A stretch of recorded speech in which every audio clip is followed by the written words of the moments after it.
Civics chapter number 2 और political science, ठीक है। Federalism, India is a federal country, इतना याद रखो, ठीक है। भारत एक फेडरल नेशन है। तो फेडरलिज्म का मतलब क्या होता है, एक फेडरल स्टेट या फेडरल कंट्री होने का मतलब क्या होता है, ये हम इस लेसन के अंदर जानने वाले हैं, ठीक है। What is federalism, very first question. जब कोई ऐसा बोलता है that particular country is a federal country, तो उसका मतलब क्या होता है, ठीक है। Let us get back to the contrast between the Belgium and Sri Lanka that we saw in the last chapter, ठीक है। बेल्जियम और श्रीलंका के बारे में है लास्ट चैप्टर में जो देखा गया है वो, ठीक है। You would recall that one of the key changes made in the constitution of Belgium was to reduce the power of the central government and to give this power to regional government. तो हमने क्या देखा कि की change क्या था constitution of Belgium के अंदर, कि सेंट्रल गवर्नमेंट के पावर को रिड्यूस करना और रीजनल गवर्नमेंट्स के पावर को बढ़ाना। रीजनल गवर्नमेंट मतलब कि स्टेट गवर्नमेंट, ठीक है। Regional governments existed in Belgium even earlier, they had the roles and power. Okay, इससे पहले भी रीजनल गवर्नमेंट्स थी बेल्जियम के अंदर, उनके रोल थे, उनके पास उनके पावर थे, but all this powers were given to this government and could be withdrawn by the central government. But ये जो पावर जो रीजनल गवर्नमेंट के पास थे, वो सेंट्रल गवर्नमेंट जब चाहे तब उनसे छीन सकती थी, ठीक है।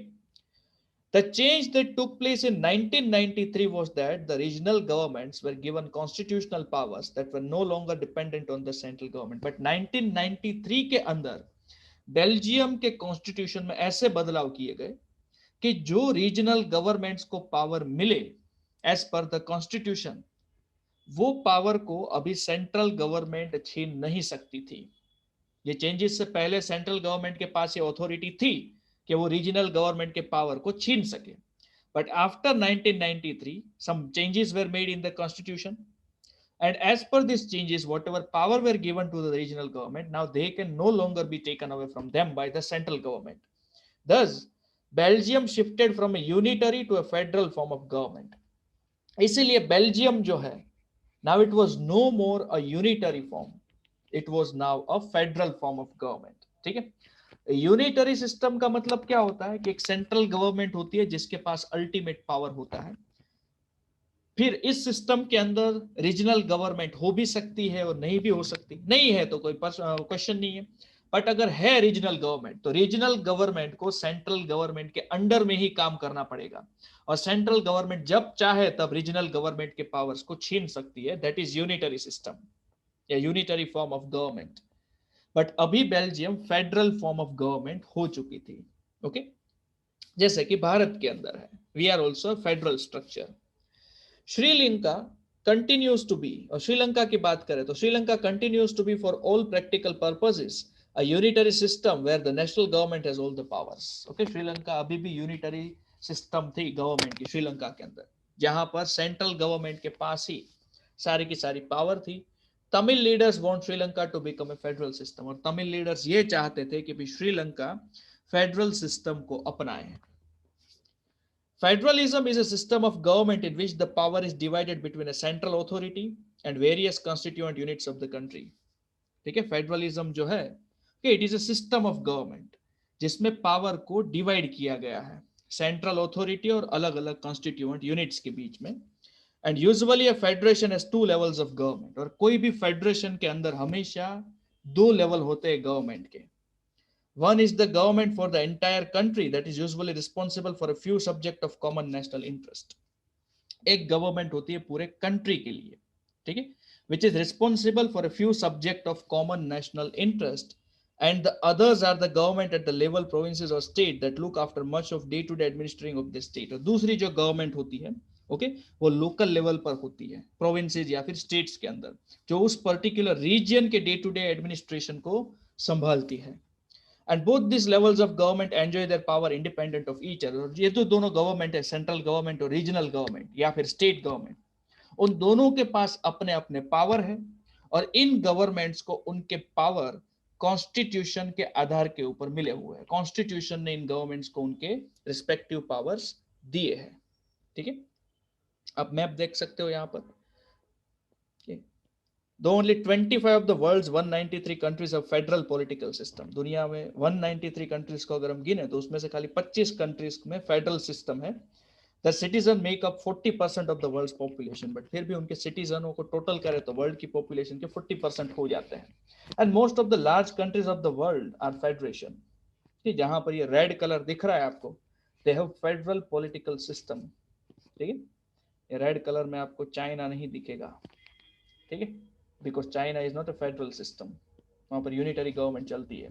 ठीक, दुनिया के बड़े बड़े कंट्रीज है वैसे, Russia, Bharat, Australia, Pakistan, Germany है, बेल्जियम, स्विट्जरलैंड, स्पेन, ऑस्ट्रिया।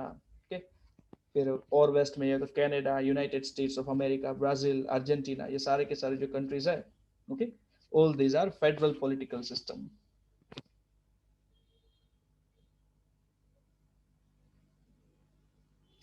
तो in this sense federations are contrasted with unitary government. तो अगर दोनों की डेफिनेशन को ध्यान से देखा जाए तो फेडरेशन मतलब कि एक फेडरल गवर्नमेंट और एक यूनिटरी गवर्नमेंट दोनों एक दूसरे के ऑपोजिट है।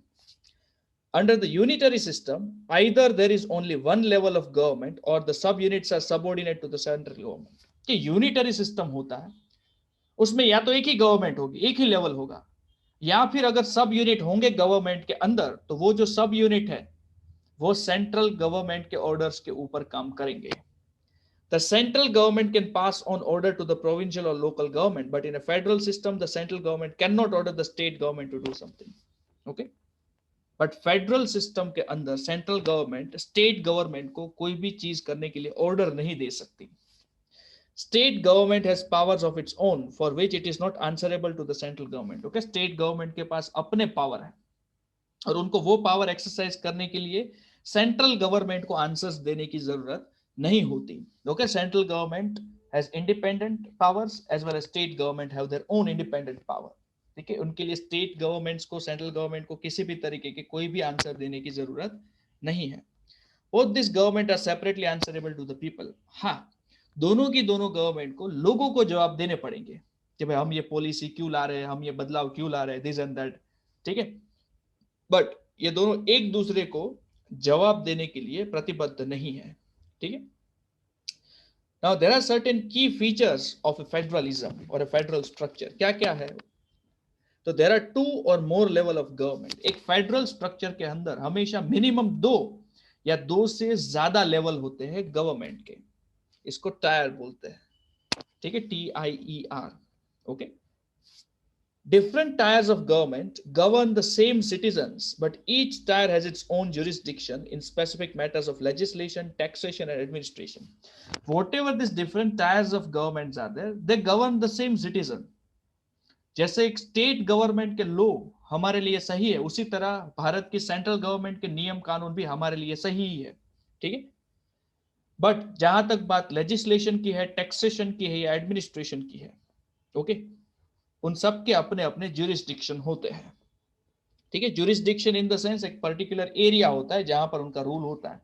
फॉर एग्जांपल सेंट्रल गवर्नमेंट ने बनाए हुए जो लॉज होते हैं वो पूरे देश को इफेक्ट करते हैं, बट किसी स्टेट गवर्नमेंट के बनाए हुए जो लॉज है वो खाली उसी पर्टिकुलर स्टेट को इम्पैक्ट करते हैं, दूसरे स्टेट में उनका कोई असर होता नहीं है। उसी तरह अगर हम बात करें टैक्सेस की तो अलग अलग स्टेट है, वो अलग अलग तरीके से या अलग अलग परसेंटेज रख सकते हैं टैक्स के। ठीक है, कोई फिक्स नहीं होता। फॉर एग्जाम्पल गुजरात के अंदर जितना टैक्स लिया जाता है जरूरी नहीं है उतना ही टैक्स राजस्थान के अंदर या मध्य प्रदेश के अंदर या महाराष्ट्र के अंदर भी लिया जा रहा हो, या फिर गुजरात के अंदर जिस तरीके से एडमिनिस्ट्रेशन चल रहा है वो सेम तरीके से एडमिनिस्ट्रेशन दूसरे स्टेट्स में भी चल रहा हो, वैसा भी बिल्कुल जरूरी नहीं है। All the states are independent as well as central government is independent, they have their own jurisdiction। The jurisdictions of the respective level or tiers of government are specified in the constitution। तो लिखा कहां पर है कि भाई कौन सी government के पास कितना पावर है, ठीक है, या उनकी ऑथोरिटी में क्या क्या आता है, तो ये कॉन्स्टिट्यूशन के अंदर क्लियरली लिखा गया है कि एक स्टेट गवर्नमेंट एक सेंट्रल गवर्नमेंट का रोल क्या होता है, काम क्या होता है। So the existence and authority of each tyre of government is constitutionally guaranteed. इसीलिए कॉन्स्टिट्यूशन खुद गारंटी देता है दोनों ही गवर्नमेंट के एग्जिस्टेंस का, और कोई इसको डिनाई नहीं कर सकता, ना चैलेंज कर सकता है। The fundamental provisions of the constitution cannot be unilaterally changed by one level of government। ठीक, ये जो फंडामेंटल प्रोविजन है कॉन्स्टिट्यूशन के, मतलब कि कॉन्स्टिट्यूशन जिस आधार के ऊपर बना हुआ है, okay, जो एक बेसिस था भारत का, that India is a sovereign country with social, economic, justice, liberty, freedom, ये सारी चीजें हमको मिली जाएगी, हमारे कुछ हक है, हमारे कुछ अधिकार है, भारत के लोगों की कुछ ड्यूटीज है। तो अगर इनमें कोई फेर बदल करना है तो खाली कोई एक पर्टिकुलर गवर्नमेंट फेर बदल नहीं कर सकती, ठीक है। मतलब कि खाली सेंट्रल गवर्नमेंट चाहे तो वो बदलाव ला सकती नहीं है। अगर इतना बड़ा चेंज करना है कॉन्स्टिट्यूशन के अंदर, okay, then both the levels of government have to give their consent. State governments के साथ साथ सेंट्रल गवर्नमेंट दोनों की मंजूरी की जरूरत पड़ेगी। खाली अकेली सेंट्रल गवर्नमेंट इतने बड़े बड़े चेंजेस कॉन्स्टिट्यूशन के अंदर नहीं ला सकती। छोटे मोटे चेंजेस हो सकते हैं, ओके, बट जब बात कॉन्स्टिट्यूशन के फंडामेंटल प्रोविजंस की हो, तब उसमें अगर बदलाव लाना है तो सेंट्रल गवर्नमेंट के साथ साथ स्टेट गवर्नमेंट को भी अपनी मंजूरी देनी पड़ेगी। Courts have the power to interpret the constitution and the power of the different levels of government. Court के पास कॉन्स्टिट्यूशन को इंटरप्रेट करने का पावर होता है, ठीक है। अगर दो गवर्नमेंट के बीच में कॉन्फ्लिक्ट हो गया, प्रॉब्लम हो गई, कोर्ट के अंदर जब केस चलता है, तब कॉन्स्टिट्यूशन के आधार पर सुप्रीम कोर्ट या हाई कोर्ट निर्णय लेती है कि क्या सही है और क्या गलत है, ठीक है। और ये गवर्नमेंट के अलग अलग लेवल के पावर को भी डिफाइन कर सकता है court. The highest court acts as an umpire if the dispute arises between the different level of government in the exercise of the respective power.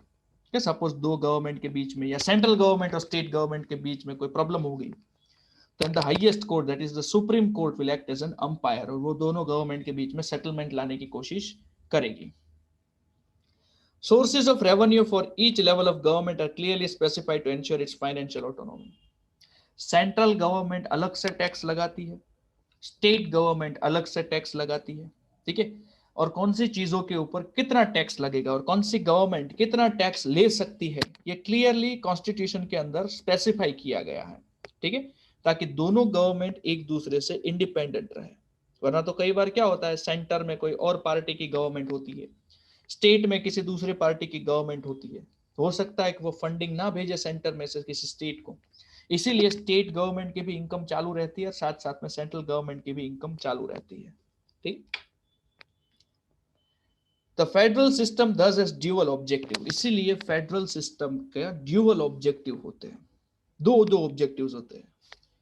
To safeguard and promote unity of the country, के country की यूनिटी को safeguard करना, promote करना, while at the same time accommodate regional diversity, और उसी वक्त पर रीजनल डाइवर्सिटीज जो है, जो विभिन्नताएं हैं, ओके, भारत के लोगों के बीच में या अलग अलग लोगों के बीच में या अलग अलग रीजियंस के बीच में, उसको एकोमोडेट करना, एक ही धागे में उसको बांध के रखना।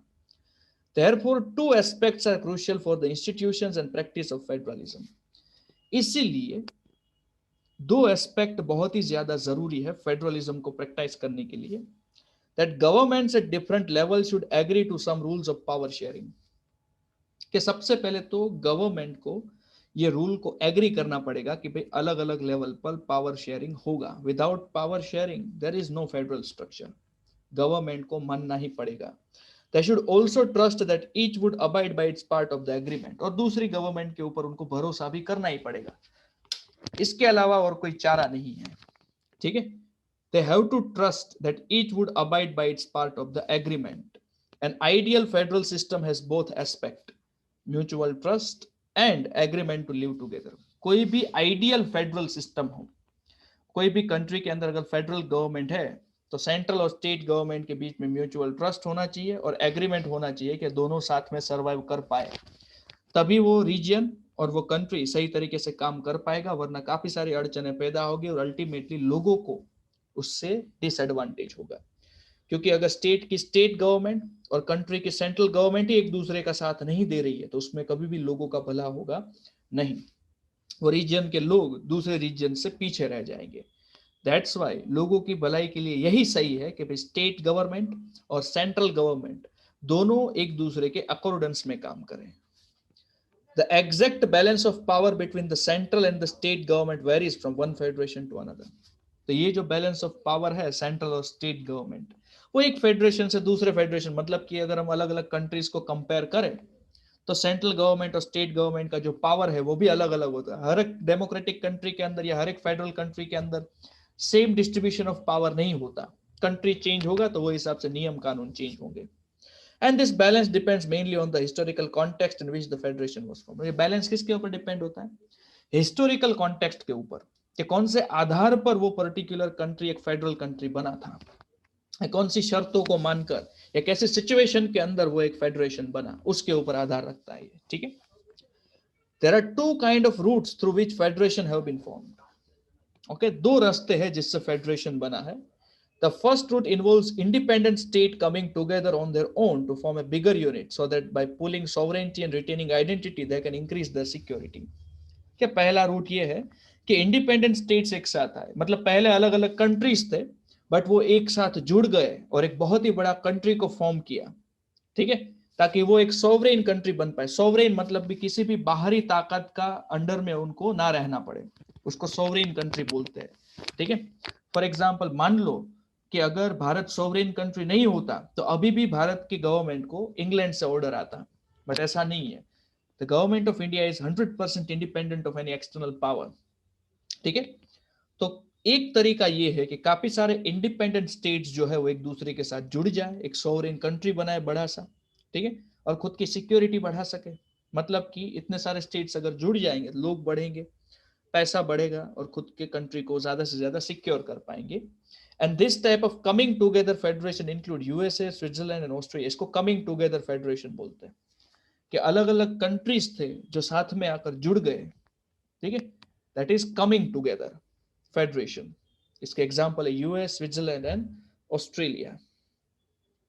And in this first category of federation, all the constitution states usually have equal power and are strong vis-a-vis the federal government। और ये जो फर्स्ट कैटेगरी है ना, कमिंग टुगेदर, इसमें सारे के सारे जो स्टेट्स होते हैं उनके पास इक्वल पावर है। हाँ, डेवलपमेंट या लोगों की प्रोग्रेस कम ज्यादा जरूर हो सकती है स्टेट के मुताबिक, बट उनकी गवर्नमेंट के पास इक्वल पावर होता है। ठीक है, और स्टेट गवर्नमेंट जितनी मजबूत या पावरफुल होती है, सिमिलरली उतनी ही मजबूत या पावरफुल फेडरल गवर्नमेंट भी होती है। ठीक है, तो पहला रास्ता था कमिंग टुगेदर फेडरेशंस का। The second route is where a large country decides to divide its power between the constituent state and the national government। और दूसरा रास्ता है एक बहुत ही बड़ा कंट्री जब वो डिसाइड करता है तो divide it's power between the constituent states and the national government. के कंट्री ऑलरेडी है, गवर्नमेंट भी है, बट पावर डिवाइड किया जाएगा स्टेट्स गवर्नमेंट्स को और नेशनल गवर्नमेंट को, दोनों को। ठीक है, India, Spain and Belgium are example of this kind holding together federation. Okay, India है, स्पेन है, बेल्जियम है, दीज आर होल्डिंग टुगेदर। पहले से कंट्री था, बट जब गवर्नमेंट आई तब स्टेट गवर्नमेंट और नेशनल गवर्नमेंट के बीच में पावर को डिवाइड किया गया। In this second category, the central government tends to be more powerful vis-a-vis the states। Second category के अंदर मतलब कि होल्डिंग टुगेदर के अंदर नेशनल गवर्नमेंट के पास या फिर सेंट्रल गवर्नमेंट के पास ज्यादा पावर है in comparison to that of states. But इसका मतलब ये नहीं कि वो स्टेट्स को जो चाहे वो ऑर्डर दे सके या स्टेट्स की पावर छीन सके, वैसा नहीं हो सकता। ठीक है, very often different constituent units of the federation have unequal power. बहुत ही रेयर केस में ऐसा होता है कि जो फेडरेशन के अलग अलग यूनिट्स है, ठीक है, दे हैव अनइक्वल पावर, बाकी तो ऑलमोस्ट इक्वल पावर ही होते हैं।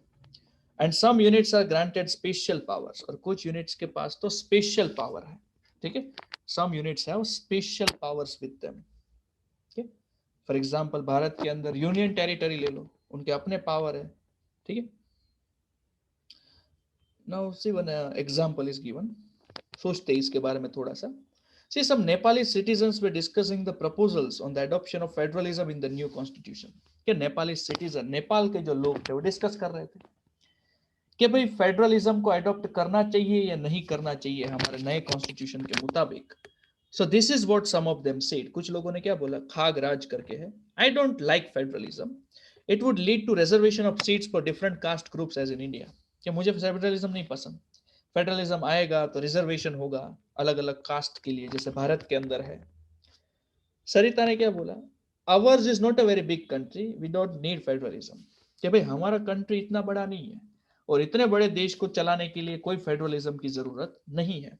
तो वैसे देखा जाए तो सरिता की बात सही भी है बहुत ही बड़ा कंट्री हो, बहुत ही ज्यादा पॉपुलेशन हो, तब खाली सेंटर से इतने बड़े कंट्री को या पॉपुलेशन को संभाला नहीं जा सकता, तब फेडरलिज्म बहुत ही ज्यादा जरूरी हो जाता है। ठीक है, बट कंट्री छोटा है, थोड़े से लोग है, ठीक है, थोड़े से लोग मतलब कि बड़े कंट्री के कंपैरिजन में, ओके, तो फिर उसमें फेडरलिज्म की जरूरत नहीं होती। Babulal said, I am hopeful that the Terai areas will get more autonomy if they get their own state government. Babulal ने क्या बोला कि तेराई एरियाज जो है, ओके, नेपाल के एक एरिया का नाम है, ठीक है, तेराई रीजन, उसको ज्यादा ऑटोनॉमी मिलेगी, मतलब कि वो ज्यादा सही तरीके से अपने रीजन को गवर्न कर पाएंगे अगर उनकी खुद की स्टेट गवर्नमेंट होगी तो मतलब बाबूलाल के हिसाब से अगर कोई पर्टिकुलर रीजन को खुद की स्टेट गवर्नमेंट मिले तो वो एरिया ज्यादा प्रोग्रेस करेगा। ठीक है, सही भी है। हो सकता है कई बार खाली सेंटर से रूल करने के कारण कुछ स्टेट्स को प्रिविलेज ना मिलता हो या कुछ जगह पीछे रह जा रही है, बट अगर उस पर्टिकुलर एरिया के ऊपर एक गवर्नमेंट खड़ी कर दी जाए, गवर्नमेंट मतलब कि एक एडमिनिस्ट्रेटिव सेक्टिंग विंग खड़ा कर दिया जाए, तो वो रीजन भी काफी तेजी से आगे बढ़ सकता है। Ram Ganesh says, I like federalism because it will mean that powers that were earlier enjoyed by the king will now be exercised by our elected representative. ठीक है, राम गणेश ने भी बोला कि मुझे फेडरलिज्म पसंद है क्योंकि पहले जो खाली राजाओं के पास जो पावर होती थी, ठीक है, अब हमारे इलेक्टेड रिप्रेजेंटेटिव्स के पास भी वो पावर होगी। ठीक है, तो यहां पर राम गणेश अगर देखा जाए तो थोड़ा सा मिसलेड है, क्योंकि अगर फेडरल स्ट्रक्चर नहीं भी है, यूनिटरी गवर्नमेंट है, तो वो भी हमारे ही चुने हुए रिप्रेजेंटेटिव होते हैं वहां पर। ठीक है, जरूरी नहीं है कि यूनिटरी सिस्टम हो तो राजा ही होगा कोई। ठीक है, बट फेडरल गवर्नमेंट के अंदर ज्यादा से ज्यादा रिप्रेजेंटेटिव्स होते हैं और एक यूनिटरी सिस्टम के अंदर कम रिप्रेजेंटेटिव होते हैं in comparison to that of a federation. ठीक है, खाली सेंट्रल गवर्नमेंट होगी तो कम रिप्रेजेंटेटिव होंगे, बट स्टेट गवर्नमेंट और स्टेट के नीचे भी अगर डिस्ट्रिक्ट लेवल पर और डिस्ट्रिक्ट से भी नीचे अगर विलेज लेवल तक गवर्नमेंट के पावर को डिवाइड कर दिया जाए तो लोगों के रिप्रेजेंटेटिव ज्यादा होंगे। ठीक है, और ज्यादा से ज्यादा लोगों को रिप्रेजेंट किया जा सकेगा गवर्नमेंट क्राइटेरिया के अंदर। ठीक है, तो उससे लोगों का ही फायदा है। ठीक है,